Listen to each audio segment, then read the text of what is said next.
Eduardo, Encarnación, ya hay más de 20 personas conectadas, cuando queráis. Bueno, buenas tardes a todos. En primer lugar, quiero, pues, en nombre de IBS, dar las gracias al doctor Eduardo Redondo por participar en esta sesión científica de IBS que hemos retomado a lo largo de este año, y es para nosotros, pues, un gran placer contar, pues, con un experto en cáncer de colon, como es el doctor Eduardo Redondo, conocido por todos, jefe de servicio del Hospital Virgen de las Nieves de digestivo, y que vamos a tratar un tema, yo creo que de vital importancia y por lo tanto yo creo que de gran interés cuando hablamos de investigación, como es el cribado del cáncer de colon. De todos conocido la importancia del cáncer de colon. Hoy día sabemos que si unimos ambos sexos es el tumor de mayor incidencia en nuestra población. Se han diagnosticado más de 44.000 nuevos casos de cáncer de colon en España en el último año, y claramente nuestro objetivo es aumentar la supervivencia de los pacientes con cáncer de colon. Con la incorporación de todas las estrategias diagnósticas y terapéuticas estamos consiguiendo aumentar esta supervivencia, pero claramente el diagnóstico precoz es el pilar fundamental para aumentar la supervivencia. Si conseguimos diagnosticar a los enfermos de forma precoz, esto consigue aumentar la supervivencia en nuestros pacientes de forma importante, de tal manera que pacientes con diagnóstico en estadios precoces pueden tener una supervivencia que supera el 80 o el 90%, y esta supervivencia cae cuando avanzamos ya en estadios avanzados, que pasa a estar por debajo de un 15 o un 20%. De ahí la importancia de este problema. Tenemos que seguir investigando y tenemos que seguir tratando de diagnosticar a nuestros enfermos de forma precoz. Y este va a ser el tema que con su gran conocimiento nos va a aportar el doctor Eduardo Redondo. ¿Cuál es el presente y el futuro del cribado del cáncer colorectal?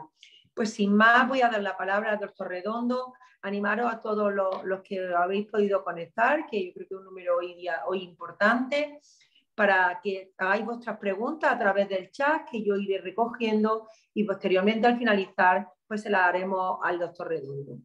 Sin más, Eduardo, cuando quieras, de nuevo doy las gracias en nombre de todos y en nombre de IBS por estar aquí con nosotros. Antes que nada, agradecer.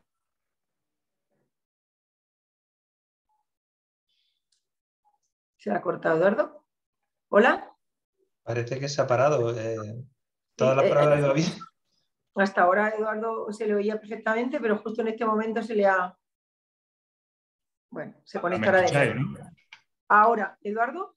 ¿Me escucháis, verdad? Ahora sí, ha habido un momento que se te ha desconectado, pero ahora te escuchamos y vemos tu pantalla. Sí, vale. Bueno, pues sencillamente que me siento honrado de estar aquí, de la oportunidad de contaros esta historia de cáncer, el título de esta sesión que he escrito, el cáncer de colon presente y perspectivas futuras, ¿no? Y quien os habla, a pesar de lo que ha hecho Encarna, que le agradezco sus palabras, pero yo soy un humilde clínico que está dedicado mucho a la endoscopia y que se interesa mucho pues, en el diagnóstico precoz de esta enfermedad, ¿no? Y en ese sentido, es verdad que, como decía Encarna, que el cáncer de colon es un problema de salud importante en nuestro medio. Estos son datos de 2020. Y si vemos entre los dos sexos, en 2020 fue la tercera causa de cáncer.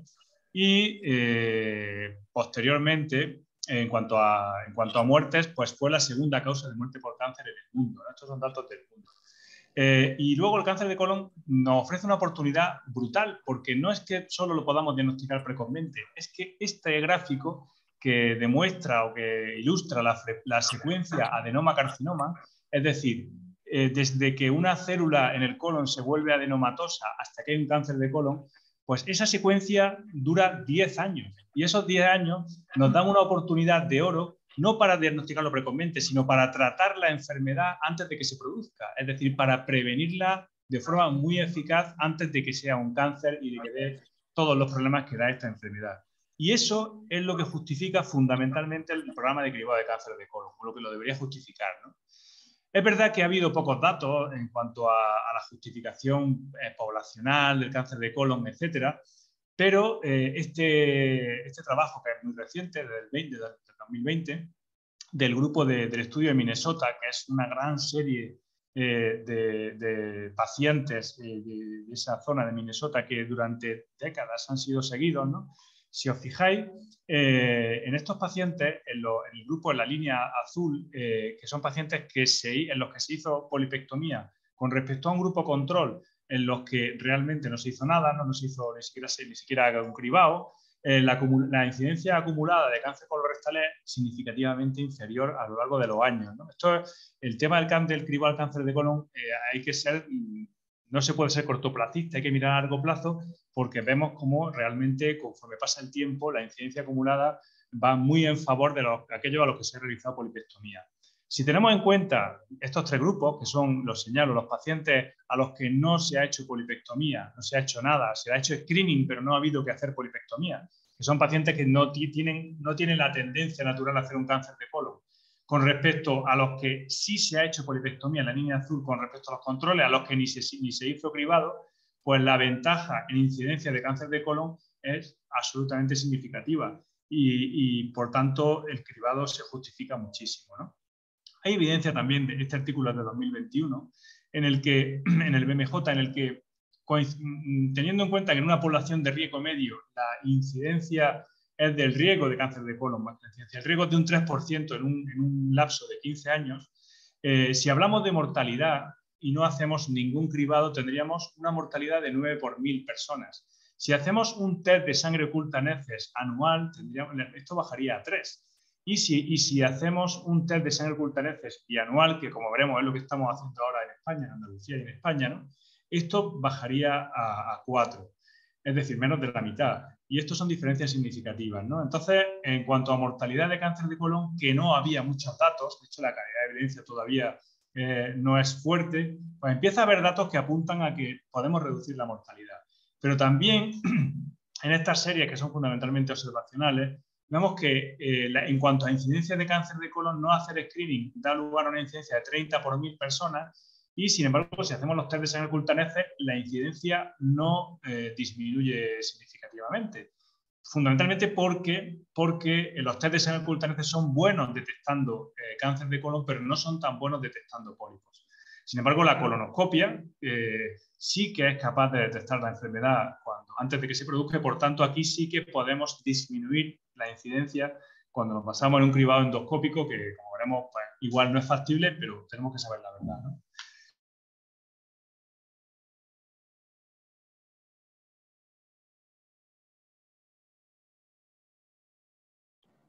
¿Y qué hacemos en Andalucía? Pues es un cribado poblacional que está dirigido a residentes en Andalucía de edades comprendidas entre 5 y 69 años. La prueba elegida es la sangre oculta en heces inmunológica, no es el guayaco, muchas veces nos confundimos, es inmunológica. Es necesaria solo con esta prueba una muestra de heces y tiene un dintel es cuantitativa, porque detecta más de 20 microgramos por 100 gramos de heces. O sea, detecta ese dintel, es el corte, pero es una prueba cuantitativa. Las cualitativas que te dicen exactamente 2 microgramos por 100 gramos de heces, pero esta sabemos que si tiene más de 20 da positivo, ¿no? La periodicidad de la prueba es cada 2 años a los participantes que tengan un resultado anterior negativo. Como veremos, si es positivo, se deriva a otro circuito, se hace la colonoscopia y ya en función de los hallazgos se decide el circuito que tenemos. ¿Y qué está pasando? Porque es muy importante la teoría, que a veces nos deja satisfechos porque ya hemos implementado nuestro programa de seguimiento del cáncer de colon, estamos contentos porque está hecho. Pero ¿realmente lo estamos haciendo bien? ¿Realmente esto está teniendo éxito? Y aquí voy a decir lo que es políticamente más incorrecto, pues probablemente no. Y no porque si nosotros tenemos una invitación válida, hemos hecho en Granada, y pongo por ejemplo Granada, ¿no? Porque además es un ejemplo de los que es más evidente. Si invitamos a 80.000 personas, ¿no? Es decir, y nos responden 19.000 o aceptan la invitación que se hace por carta, sabemos que solamente un 23% de los invitados aceptan la invitación, pero es que luego los que participan son un 15%, de los cuales el 8% es positivo.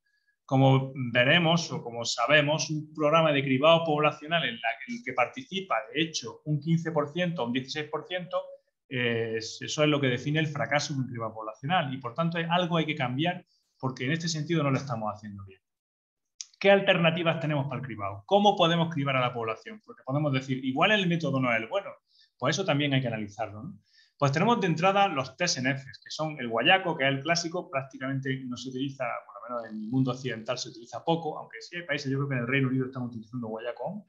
Tenemos el test inmunológico, que detecta exactamente la hemoglobina humana y por tanto es mucho más específico, tiene la ventaja de que no necesita dieta previa y luego da muchos menos falsos positivos. Por tanto, un positivo en el inmunológico tiene mucho valor, ¿no? Una sensibilidad alta. Y luego tenemos los test de DNA, de ADN, de detectar ADN ya del cáncer en sí, que como veremos pues son más caros y bueno, y tienen una serie de particularidades que quizá no aporten mucha ventaja sobre el inmunológico. Luego hay test semi-invasivos, que son la cápsula de colon, al final hay que darle una cápsula endoscópica, que ahora veremos, y luego la colonografía por TAC, que es una técnica, es un TAC, pero que requiere preparación del colon, requiere contraste, requiere insuflar también aire para distender el colon y por tanto es una técnica que tiene su riesgo cierto también, ¿no? Y que tampoco es tan cómoda y que además requiere una preparación similar a una colonoscopia para después, en muchas ocasiones, tener que hacer también la colonoscopia en otra preparación, porque normalmente el mismo día no se puede hacer, ¿no? Y finalmente tenemos los test invasivos. Los test invasivos, que son la sigmoidoscopia, hacer una colonoscopia corta y la colonoscopia, que después explicaré un poquito por qué se opta por la sigmoidoscopia todavía en algunos sitios, ¿no? En general, uno de los problemas que tiene el cribado es que la evidencia que lo soporta todavía es inconsistente. Es decir, no hay ensayos clínicos que demuestren que esto todavía, o sea, que esto es válido, que esto salva vidas. Hay muchos datos observacionales que lo hacen absolutamente evidente. A veces no hace falta un ensayo para conocer la verdad, ¿no? Aunque tengamos esa estructura quizá un poco cuadriculada de que necesito un ensayo, no siempre hace falta un ensayo, ¿no? Con el guayaco sí hay ensayos clínicos.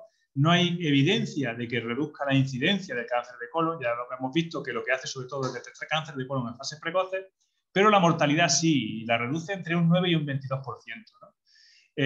Sí, la mortalidad por cáncer de colon, pero no la mortalidad global. O sea, la mortalidad global en la población no parece reducirla.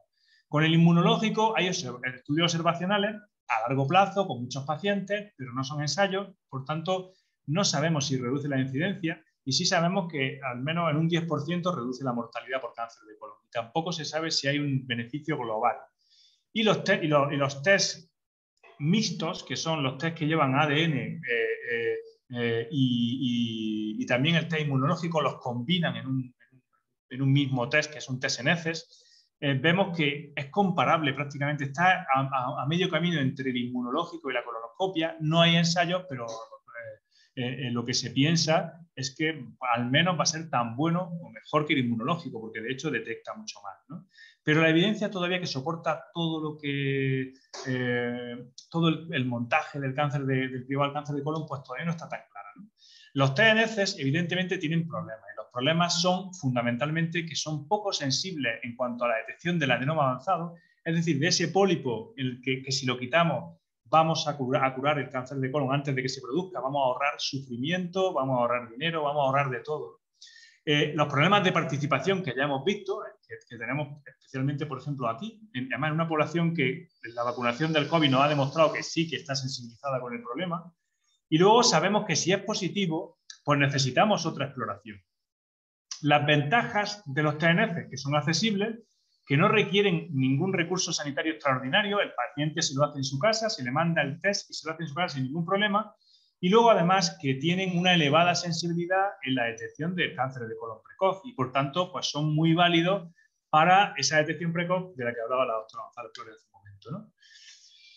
La colonoscopia hay que hacerla tras el test. Si es positivo hay que hacer colonoscopia y debe hacerse siempre antes de 6 meses. Porque si no, sí se ha visto que la mortalidad aumenta. Es decir, tenemos ese plazo de 6 meses que aquí, en un ejercicio quizá a veces cosmético, queremos hacerla siempre mucho antes, porque es verdad que la ansiedad que provoca tener un test positivo al paciente, pues también hay una cosa que hay que tener en cuenta, ¿no? Pero sabiendo que si garantizamos esos 6 meses, la mortalidad no va a aumentar. Fijaos que la colonoscopia tampoco es que veamos leones, ¿no? Es decir, esta es una colonoscopia de un paciente cribado y ahí hay una lesión plana que hay que estar entrenado para verla, como podemos comprobar, en la que ya había un carcinoma in situ, que se resecó y el paciente no hubo que hacerle nada más, ¿no? Pero es una colonoscopia de especial dificultad y para la que hay que estar entrenado. Eso lo veremos un poquito después. En cuanto a los test indirectos, la colonografía TAC tiene una sensibilidad del 67 al 24%, dependiendo del estudio que leamos, para lesiones de más de 10 milímetros. Requiere contraste, da una buena imagen, una imagen muy aceptable, pero bueno, no es el test que pensábamos que iba a ser en un momento dado perfecto por no ser invasivo, porque sí requiere preparación, sí hay radiación, sí hay contrastes, sí hay insuflación de gas en el colon, por tanto hay molestias, no es inocuo, duele, a los pacientes les molesta, que no es el método perfecto que pensábamos, ¿no? Y luego la cápsula-endoscopia de colon tiene una sensibilidad del 88% para lesiones de 6 milímetros, pero tiene varios problemas. El primero está en la cápsula, una cápsula que tiene 2 cámaras, con lo cual lo que es capaz de ver, el ángulo de visión que tiene es amplísimo, porque es adelante y atrás, pero es una cápsula que con una preparación del intestino, como la de la colonoscopia, va cayendo inerte con la peristalsis, con el movimiento intestinal. Por tanto, no la podemos dirigir. Por tanto, tenemos que confiar en que enfoque al pólipo y que nosotros lo veamos. Es cara, esta cápsula cuesta dinero, es cara y además requiere mucho tiempo médico, porque hay que revisar estas imágenes, que como veis son bastante bonitas, ¿no? Ahí se ven los pólipos, aquí se ve uno que lo miden, se puede medir. Son imágenes bonitas, pero para una sensibilidad y una especificidad que tampoco son perfectas, ¿no? Ahí se ve un divertículo, ¿no? Muy bien. Pero ya os digo que siendo un método caro requiere mucho tiempo médico, requiere preparación del colon y luego además es así, ¿no? Estas son imágenes de colonografía por TAC, que también son muy interesantes, ¿no? Se ven pequeños pólipos, que se reconstruyen en 3D, lleva un proceso también interesante, pero bueno, son estrategias alternativas, ¿no? Y luego están los test en sangre, que son súper prometedores, ¿no? De hecho, la FDA ha aprobado el ADN septina metilada 9, que tiene una sensibilidad del 69% para cáncer de colon en pacientes que no quieran hacerse la colonoscopia o que no quieran cribarse o que no sean los más adecuados para cribarse por un método convencional, ¿no? Recientemente lo ha aprobado la FDA y hay otros que son el ADN multitumoral circulante, después está el ensayo Eclipse ahora mismo en funcionamiento y que esperamos que nos dé información, test multinómicos, etcétera. Estos todavía están por descubrir y por ver. No hay nada que todavía podamos utilizar seriamente, ¿no?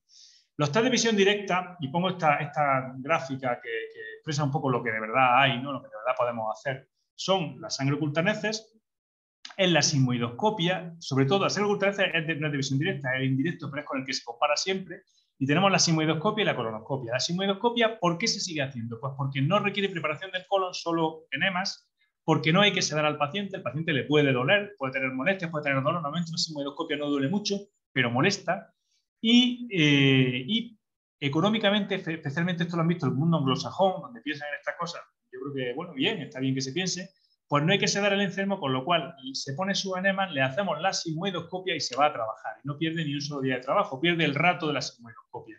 Y además, con una que hagamos en 15 años prácticamente, ya está el paciente cribado, no hay que estar repitiendo cosas.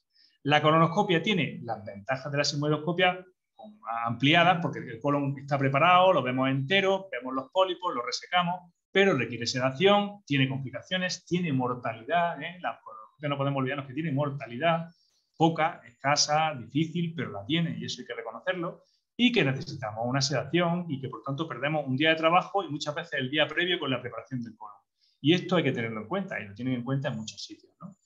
Con lo cual, al final, si consideramos un modelo a 15 años de incidencia de cáncer de colon, pues vemos que haciendo un test de sangre oculta en heces cada 2 años, probablemente quitemos un 5% de incidencia o mortalidad por cáncer de colon, y si hacemos sigmoidoscopia o colonoscopia, probablemente restemos un 10% de incidencia y mortalidad por cáncer de colon. Aparte de esto, que son incidencia y mortalidad, tenemos que tener en cuenta la cantidad de sufrimiento, quimioterapia que nos vamos a ahorrar al detectarlo precozmente, y más si lo estamos en fase todavía polipoide, ¿no? Al final, la colonoscopia tiene menor aceptación y mayor detección, mientras que los test de sangre oculta en heces, o lo que voy a contar ahora, el cribado adaptado a riesgo, tienen menor probabilidad de detección. La colonoscopia detecta los pólipos mucho mejor y es mucho mejor aceptado. Esto que cuento, el cribado adaptado a riesgo, que lo introduzco aquí, es al final un sistema de puntuación que tiene en cuenta edad, sexo, historia familiar de cáncer de colon, fumar o no fumar y el índice de masa corporal para hacer un cribado a la carta. Un cribado a la carta con un test. Normalmente lo que se hace es la puntuación y un test inmunológico y un test con sondas de ADN, ¿no? con ADN. Y entonces, con eso, se adapta mucho mejor a la realidad del paciente y puede ser que supere al test de sangre oculta NECE. De hecho, en este trabajo, que os he puesto antes de la Revista Americana de Gastroenterología, vemos que en cuanto a la detección de neoplasias avanzadas, el azul es la colonoscopia, el cribado adaptado a riesgo es el rojo y esto naranja es el test de sangre oculta NECE, pues la colonoscopia en cuanto a detección de neoplasia avanzada en hombres, pues se parece mucho. Estos hombres, mujeres, pacientes entre 50 y 59 años, 60 a 74 años, cáncer proximal y cáncer rectal. La que siempre conserva el tipo y que siempre está por encima, vemos que es la colonoscopia. También la más cara, lo que he dicho, la más invasiva, etc. El test de sangre oculta NECE casi siempre se mantiene, bueno, en unas cifras que ahí están. Y el cribado adaptado a riesgo, pues a veces casi igual a la colonoscopia en algunos grupos y en otros, pues casi está peor la sangre oculta NECE. En cuanto a cualquier tipo de neoplasia, es decir, en cuanto a la detección de pólipos, que son neoplasia aún benigna, ¿no? Pues vemos que la colonoscopia evidentemente es lo mejor. Evidentemente es lo mejor porque es lo que mejor detecta pólipos. Y vemos como aquí el ST inmunológico con un poco de ADN también en algunos grupos pues puede ser competitivo. Pero bueno, al final hay que tener en cuenta muchos condicionantes que he ido comentando y por tanto el test de sangre oculta NECE probablemente sea adecuado para un sistema probablemente como el nuestro, con un sistema público que llegue a toda la población y que sea aceptable, que la gente lo pueda hacer fácilmente, ¿no? ¿Y qué opciones de mejora y por tanto de investigación nos quedan en este campo? Pues en primer lugar tenemos que ver cómo incrementamos esa adherencia. No es normal que una población tan dócil para vacunarse por el COVID con respecto al resto del mundo como la de Granada, ¿no?, tenga tanto problema para participar en este programa privado. No es lógico, ¿no? Otra cuestión es garantizar la calidad de la colonoscopia. No cualquier colonoscopia sirve. Hay que hacer una colonoscopia con criterios de calidad. Y si no, es mejor no hacer colonoscopia porque estamos sometiendo al paciente al riesgo y a ningún beneficio, porque no vamos a ver los pólipos. Y luego plantearnos a ver si de verdad existe eso que se habla muchas veces, que es la quimioprevención de la aparición de pólipos y cáncer colorectal. Para incrementar la adherencia, aquí ya se está haciendo el outreach, que es al final mandar correo, es salir del dispositivo sanitario hacia el entorno del paciente mediante correo, cartas, llamadas para citas e invitar a la gente a que participen en el programa, saliendo de nuestro entorno, ¿no? El segundo es la ayuda individualizada, lo que los anglosajones llaman navigation, que consiste básicamente en una persona que acompaña al paciente en todo el proceso.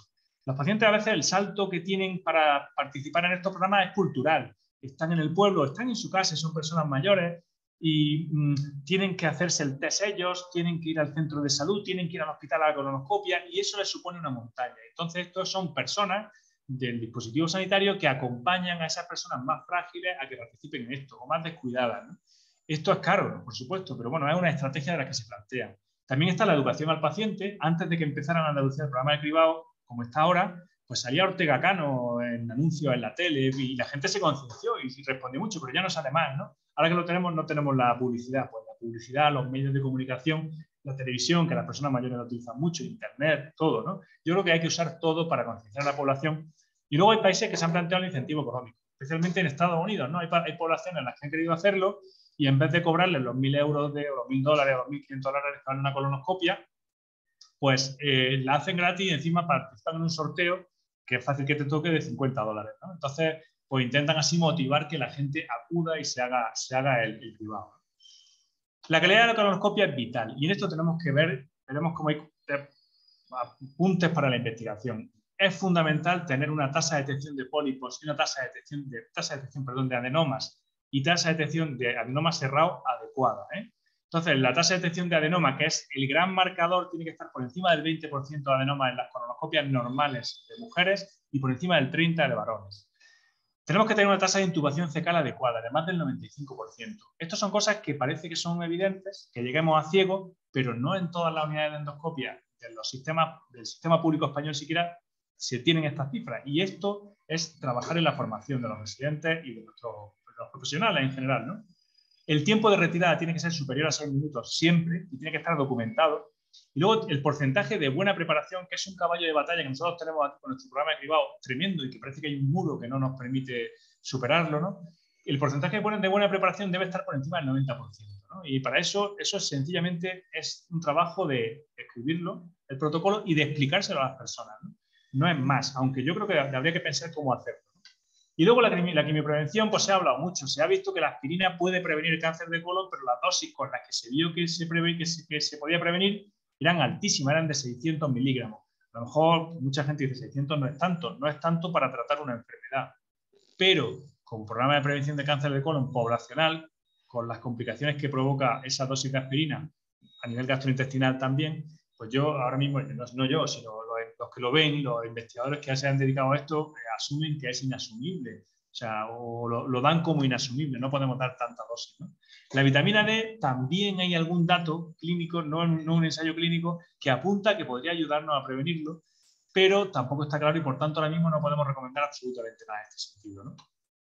Pero estamos en la época fantástica, ¿no? Estamos en la época del gadget, ¿no? Del último modelo de aparatito que tenemos todos, ¿no? Y que queremos tener, ¿no? Y esto, de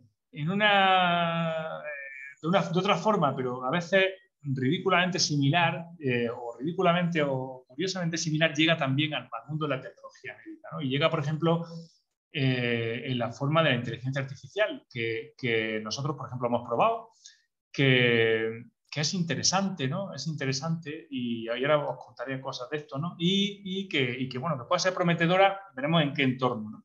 Y luego tenemos la detección de pólipos no invasiva o mínimamente invasiva, es decir, que yo pueda detectar pólipos en el colon con un análisis de sangre o con un test en heces. O sea, un test que me diga, no cáncer, pólipos. Si detectamos los pólipos, vamos a poder tratar la enfermedad antes de que se produzca. Y eso es a lo que tenemos que luchar, ¿no? A eso tenemos que llegar, yo creo, ¿no? Fijaros, esto es inteligencia artificial. Esto es la última que yo he probado. He probado varias, ¿no? Esta lo que hace es un dispositivo que se conecta a la torre de endoscopia, al procesador, y entonces te señala dónde hay pólipos. Y entonces señala, incluso hace una señal sonora. Es verdad que detecta todos los pólipos, incluso muchas cosas que no son pólipos. Se detecta mucho, se puede graduar la sensibilidad. Y es verdad que pólipos planos, difíciles como el que enseñaba antes, los puede detectar y se pueden pasar por alto al endoscopista. Pero depende del endoscopista. Es fundamental la formación del endoscopista. Nosotros hemos comunicado recientemente al Congreso Americano de Aparato Digestivo y también está pendiente de publicarse el paper, que un endoscopista con un entrenamiento formal, no digo de muchos años de experiencia, sino un residente que acaba, pero con un entrenamiento formal en diagnóstico óptico, pues iguala o incluso puede superar, yo creo que puede superar incluso a este tipo de inteligencia artificial. Es decir, los residentes que están bien formados en este sentido, los médicos bien formados, pueden detectar pólipos, yo creo que a un nivel similar. Detectarlos y hacer un diagnóstico óptico preciso. Esto es un prototipo que yo no he probado aún, pero sí lo he visto en algún congreso y que es aún más interesante porque aparte de que vemos el pólipo y lo estáis viendo en el de arriba y en el de abajo, nos da la clasificación NICE, que es la clasificación, lo que nos hace un diagnóstico óptico. Por ejemplo, aquí nos está diciendo un NICE tipo 1, que es un pólipo hiperplásico, por tanto, bueno, podemos quitarlo o no, pero un pólipo hiperplásico en el colon no tiene ninguna importancia, ¿no? Y aquí nos está diciendo que esto que se ve aquí es un NICE tipo 2, yo diría lo mismo, bueno, encima que lo tengo ahí, pues con más razón, y esto es un adenoma tubular probablemente. Y además nos da la probabilidad o la confianza y la probabilidad que hay de que lo que nos está diciendo la máquina sea verdad, ¿no? Y dice 100%. Efectivamente, si tenemos una máquina que compara esta imagen con 2 millones de imágenes o con 20 millones de imágenes que tienen un disco duro, es difícil superarlo, ¿no? Es difícil superarlo realmente con el ojo humano. Pero la pregunta realmente es si la inversión que esto supone es necesaria y si podemos dedicarlo a, por ejemplo, tener una torre de endoscopia de alta definición más y, por tanto, un médico más haciendo privado y llegar a toda la población, ¿no?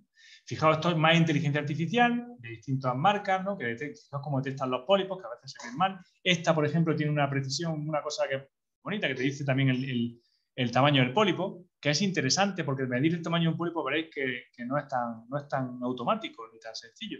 Pues lo hacemos a ojo, luego lo medimos fuera, luego lo mide el patólogo después de ponerlo en formol, con lo cual se hace más pequeño. Entonces, no es tan automático. Y ya si damos una vuelta de tuerca más, tenemos los modelos semiautomáticos como este, que ya el endoscopista no maneja un endoscopio, maneja un joystick, ¿no? A lo mejor ya lo puede hacer hasta un técnico, ¿no? Y es un robot el que hace realmente la exploración. O aquí está sosteniendo el tubo, pero incluso hay modelos que no hay que no hay ni que sostener el endoscopio, sino que él solo está haciendo la exploración sin ningún problema, ¿no? Entonces, estos son ya precisiones técnicas pues, muy interesantes, ¿no? Y ya, lo último, este dispositivo se publicó hace años ya, y esto es un sobretubo en el que metemos el endoscopio y tiene un dispositivo de avance automático por el colon, de modo que se puede, incluso decían que se lo podía autoadministrar el paciente, eso ya me parece demasiado, ¿no? Pero se puede dejar solo y él solo llega a ciego en un porcentaje nada desdeñable, un porcentaje interesante, ¿no? Bien con molestia, esto al final hay que sedar, al final yo no le veo mucha solución a esto, pero sí a este tema. Esto es un robot que realmente con un sistema magnético, con unos colonoscopios totalmente distintos, son capaces de realizar la colonoscopia por sí mismos, ¿no? Y entonces el endoscopista o el que interpreta la imagen, lo único que tiene que hacer es eso, interpretar la imagen. Pero en cuanto a interpretación de imagen también, y eso ya también lo he visto yo ya, y con bastante, absolutamente interesante, vienen de China, existe también un software que el endoscopista mete el endoscopio, lo introduce hasta ciego, retira en el tiempo estipulado y cuando se sienta al ordenador el informe ya está hecho perfectamente, ¿no? Por la precisión de esos sistemas, que son sistemas informáticos, de inteligencia artificial también, es asombrosa, ¿no? Y realmente, pues, bueno, pues apuntan por lo menos a un horizonte de investigación que puede ser de ayuda. Pero al final, qué es realista y qué es realmente deseable, y lo digo ya desde la experiencia nuestra, ¿no? Yo creo que ahora mismo en el rival cáncer de colon lo que tenemos que luchar es por conseguir una participación elevada. Habrá que sociológicamente ver qué estamos haciendo mal con nuestra población para que consigamos que un 23% responda y que realmente participe un 15%, ¿no? Porque un cribado con un 15% es la historia de un fracaso. Segundo, hay que hacer las colonoscopias a tiempo, y por lo menos en menos de 6 meses, que tengamos los medios para hacerlas, ¿no? Eso es evidente. Y tercero, pues colonoscopias de alta definición con criterios de calidad, universalmente aceptados. O sea, los criterios de calidad que he ido comentando, no cualquier colonoscopia en cualquier sitio ni por cualquier endoscopista. Es muy importante la investigación en torno, yo creo que es esencial que estos dispositivos de inteligencia artificial se comparen con endoscopistas bien formados, de una forma, quizá incluso en el contexto de ensayos clínicos, ¿no? Esto es muy difícil si yo, por ejemplo, lo hemos propuesto, es difícil que las empresas que lo están desarrollando pues, se presten fácilmente a ello, ¿no? Defendiendo a ellos que, bueno, que esto es para el endoscopista menos avezado, etcétera. Bueno, no sé si el endoscopista menos avezado tiene que existir o si existe, si tiene que hacer la colonoscopia de cribado. Y fundamentalmente, verdaderamente encontrar esa evidencia que necesitamos. Yo creo que los de Minnesota la van a encontrar, la van a publicar de una forma más potente, en la que demostremos que lo que hay que hacer no es solo detectar precozmente el cáncer de colon, lo que tenemos que hacer es detectar el pólipo y evitar la enfermedad, ¿no? Realmente cuando a mí me hablan de inteligencia artificial y de todas estas cosas, cuando me las demuestran, a mí me encantan, porque me gusta la tecnología endoscópica, creo que es interesante, abre vías de investigación pues, muchísimas, porque está poco explorado, pero se me queda la cara como a la gaviota de la sirenita, que la sirenita le llevó un tenedor, ¿no? Y le dijo, porque no sabía lo que era, ¿no? Y la gaviota, no sé si recordáis la película, ¿no? Se peina con el tenedor y le dice, ¿y qué es esto? Y dice, pues un cachivache, ¿no? Un cachivache. Efectivamente, a veces la tecnología, el último grito, la necesidad de la industria, y a veces en todo eso hay un bien, ¿no? Pero ya cuando uno lleva años haciendo endoscopia, ha visto mucha tecnología que ha acabado una vía muerta porque no aportaba realmente nada que no se pueda suplir con un poquito de formación o con un sistema que quizás sea más humano y más barato. Es decir, a veces no hay que tirarse a lo más caro. A lo mejor es más barato comprar una torre de endoscopia nueva y tubos de endoscopia que un cachivache que a lo mejor no sirve, a lo mejor no, pero que queda todavía mucho por demostrar, ¿no? Y yo ya no quería contaros nada más. Muchas gracias por atenderme y ha sido un placer. Muchas gracias, Eduardo. La verdad es que, como siempre, un placer escucharte y un tema, yo creo, bueno, o al menos a mí así me lo parece, súper interesante, súper de actualidad y, bueno, y tan importante como que condiciona pues, la supervivencia de un porcentaje muy importante de pacientes. Bueno, a mí realmente estoy mirando si hay alguna pregunta en el chat y si no, pues sí, por aquí hay una. En primer lugar, te transmito la enhorabuena que te mandan en el chat por la excelente presentación. Y pregunta, ¿hay datos de participación entiendo que en el cribado por sexo o nivel socioeconómico? Creo que podría ser interesante. Pues yo, si lo hay, yo no los tengo. Seguramente existan. Yo no los tengo. No, que yo sepa, no. Yo no, o sea, no son los datos que normalmente nos envían a su participación, no están por sexo ni por nivel socioeconómico. La verdad que solo está el grueso, ¿no? Es verdad que hay cosas sorprendentes. Por ejemplo, en Jaén es de un 43%. ¿Y por qué? O de más de 40. Y dices, ¿por qué? O sea, tan distintos somos. Yo no, es verdad que como para hacer una investigación ahí epidemiológica es muy interesante. ¿Por qué la gente no participa? No lo sé. A mí me parece un punto de investigación súper interesante, la verdad. Pues pasa que no es exactamente el campo al que yo estoy, ¿no? Pero me parece que sería una cosa interesantísima saber qué está pasando. ¿Por qué la gente no participa? Porque yo creo que es desinformación.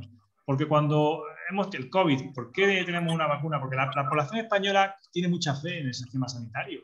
Tiene mucha fe en que no decimos, en que no nos cargamos a la gente, en que hacemos las cosas bien, y entonces eso yo creo que hay que darle una vuelta y yo creo que es desinformación sin más. Y no sé por qué en Jaén es más. No sé si están más informados o no. La verdad es que no alcanzo a entender.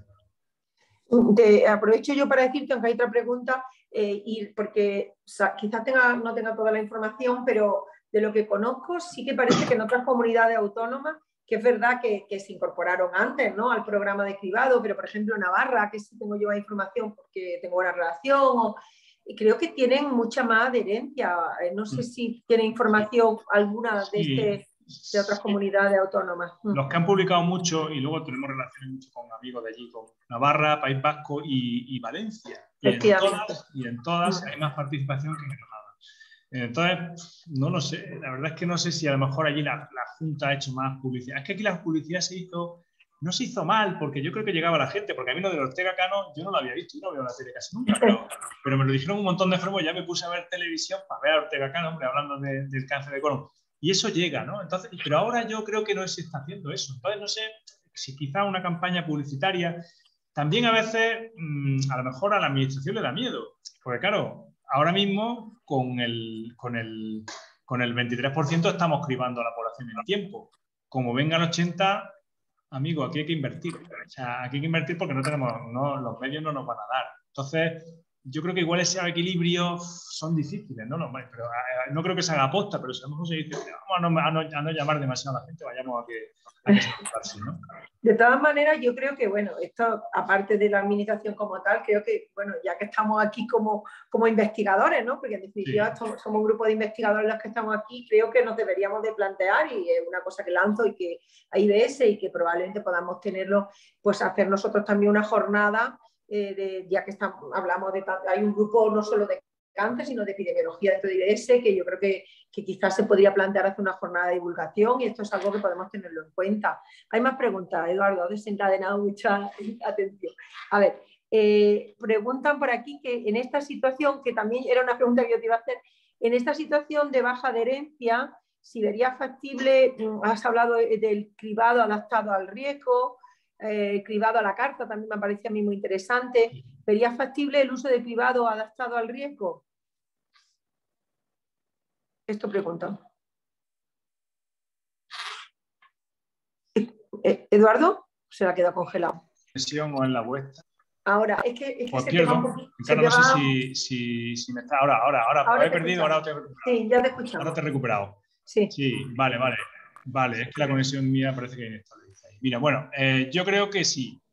Creo que sí. Lo que pasa es que si es que, o sea, el cribado adaptado al riesgo yo creo que sería más si tuviéramos una avalancha. O sea, si tuviéramos una avalancha y dijéramos, mira, si no podemos hacer todas las colonoscopias, vamos a intentar seleccionar muy bien las que hay que hacer, ¿no? Entonces ahí tiene más sentido, pero si es que el problema es que en cuanto a la adherencia, lo que le estamos dando a la población es lo más sencillo, que es hacerse un test de sangre oculta NERCES. Si es que eso no es molesto, lo haces en tu casa, es que no hay que hacer nada. Es lo más fácil. Entonces, si lo hemos puesto delante de la gente, lo más fácil y no lo hacen, yo creo que el tema es de concienciación. Evidentemente, esto da con un estudio epidemiológico. Además, incluso podemos analizar la población que sí viene, que la tenemos aquí, ¿no? Es decir, a ver si es que el nivel sociocultural es más alto, podemos hacer un análisis, ¿no? Es decir, a ver quién, los que sí participan, de qué tipo de población son. ¿Son por barrios, por centros de salud? No lo sé. Yo creo que todas las estrategias esas se podrían plantear si hubiera una alta participación. Es decir, mira, si el test de sangre ocultante nos detecta demasiado, vamos a sumar el ADN, a ver si nos selecciona mejor, o vamos a ponerle el índice de masa corporal, si fuman o no fuman, etcétera, como un cribado por prioridades, ¿no? Y decimos, pues esto a lo mejor si le hacemos la colonoscopia o el Dintel, por ejemplo, hay gente que se está planteando bajar el Dintel de 20 a 10 o a 15 microgramos para darlo positivo, ¿no? Para intentar detectar pólipos. Y bueno, pues son estrategias, pero cuando la población es muy amplia, yo creo. Yo creo que ahora en esta situación creo que no serviría de nada, la verdad. Creo que no. Es curioso porque es verdad que es curioso que, bueno, lo que tú dices, porque es verdad que quizá llevamos mucho más tiempo, pero yo pienso que la mamografía es una prueba más cruenta, no deja de ser es una prueba fácil, pero no deja de ser una prueba más cruenta. Y sin embargo, la adherencia en el cribado del cáncer de mama, en mis conocimientos, es mucho más alta. Entonces, bueno, está claro que algo estamos haciendo mal, como muy bien estamos diciendo. La mama se ha contado muy bien, Sí, mira, pregunta Pepe, ¿los datos de adherencia son mantenidos en el tiempo o son puntuales? No. Y además, ¿tú crees que el cribado sería más coste efectivo si mejorara la adherencia? Yo creo que es seguro, lo que no es coste efectivo es si no hay adherencia. Si no hay adherencia no es coste efectivo. ¿Por qué? Porque nos estamos dejando el 80% sin cribar y entonces, en cuanto a coste, el peso sobre el sistema sanitario que supone quitar el 15% es muy poquito. Si quitamos claro, de ese 15%, evidentemente necesitamos que entre cuanta más gente mejor para quitarnos a esa gente que llega a cáncer de colon. Eso es evidente, yo creo que eso sí. En cuanto a si es puntual en el tiempo, no, yo lo vengo siguiendo desde siempre. De hecho, es verdad que en la pandemia la gente no ha querido venir al hospital y hasta se ha parado, esto se paró, ¿no?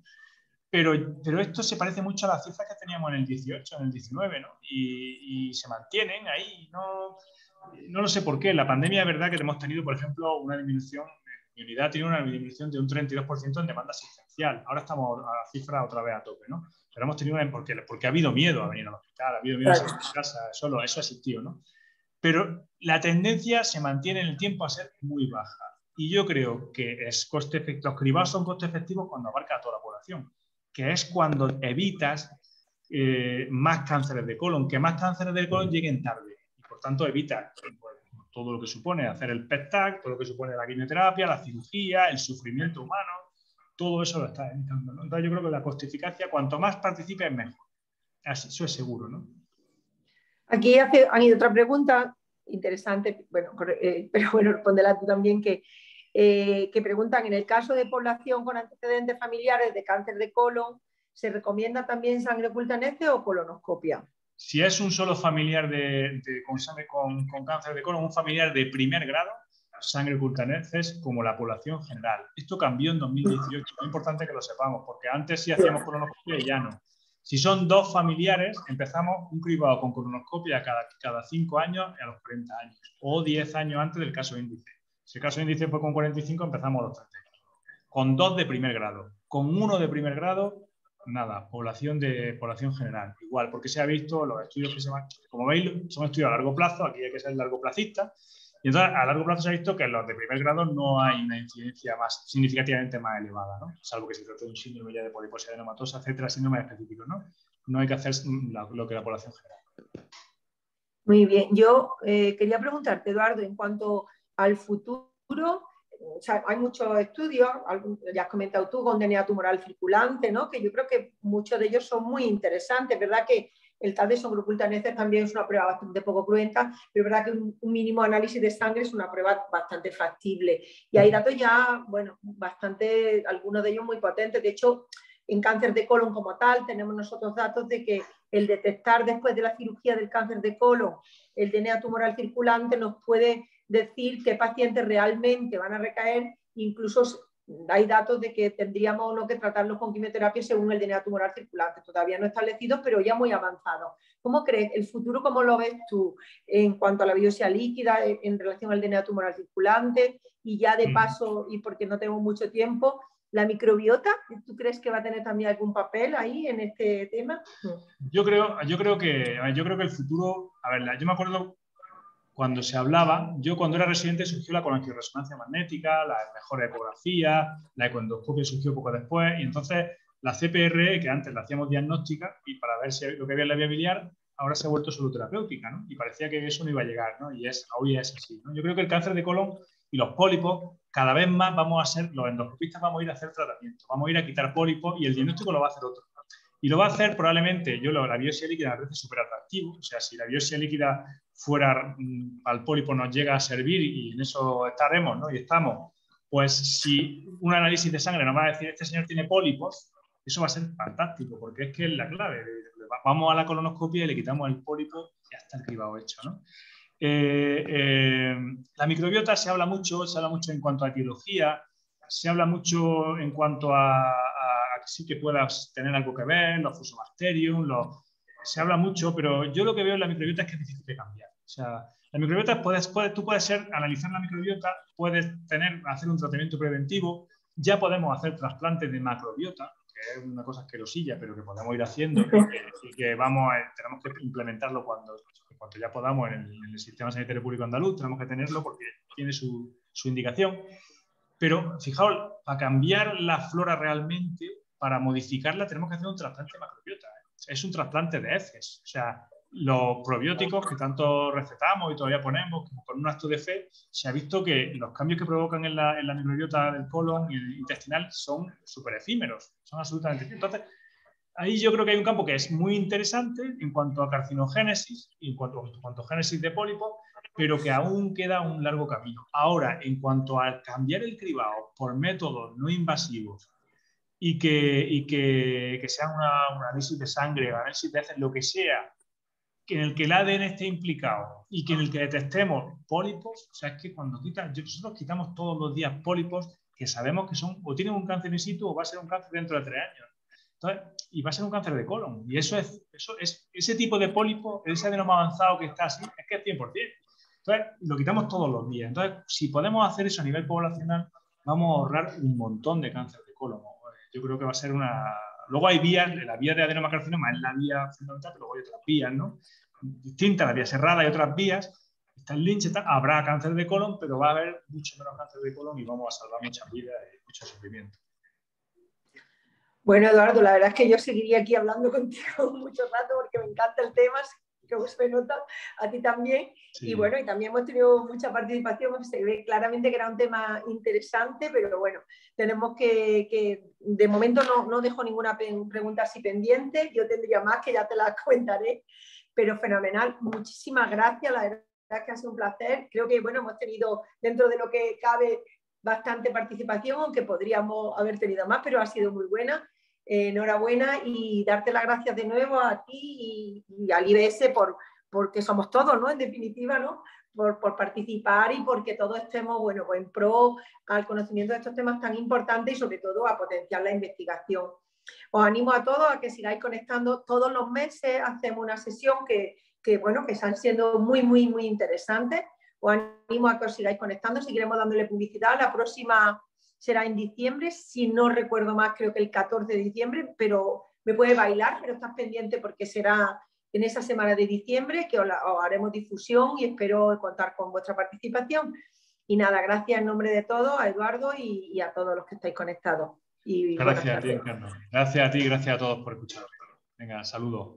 Adiós, saludos. Hasta luego.